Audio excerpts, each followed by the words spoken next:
maybe times na nakaka-jackpot nga tayo, no?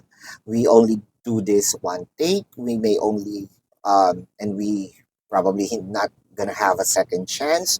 But, you know, this is a learning process with the three of rods. Parang sinasabi mo dito na, oo, kaya pa naman, no? Kaya pang i-resolba, kaya pang mag-antay. Kahit nasaktan ako, I'm hoping, no, na somewhat mababago. With the Ace of Cups, ang nakikita ko naman na makikita mo rin ang pagbabago, no?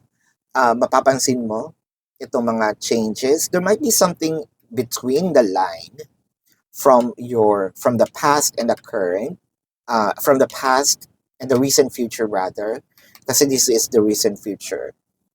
So parang sinasabi dito na uh, okay, may pagbawi, no?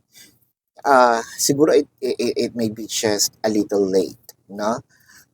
Let's check the Three of Swords, the Seven of Swords. So parang feeling mo na pagsinungalingan tayo, yeah, someone took advantage of us, someone takes our peace of mind, no? Especially the peace of mind, or probably take our money with the Nine of Pentacles.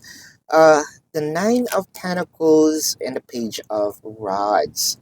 Kasi parang ang, ang ganda ng promises, no? Parang feeling mo tuloy it's a scam, no? Yun nangyari. Kasi pwede ka bang magkape and there is a lot of promises, no? Mag-invest ka lang dito, ang solid sa'yo, ganyan-ganyan. So sort of like that, no? With the Three of Rods and the Two of Rods, siguro nag-expect tayo na things may happen too soon or baka the promise is mabilis nga kasi itong balik. Something really happened in here. Kailangan natin makita yon with the Ace of Cups and the Hermit.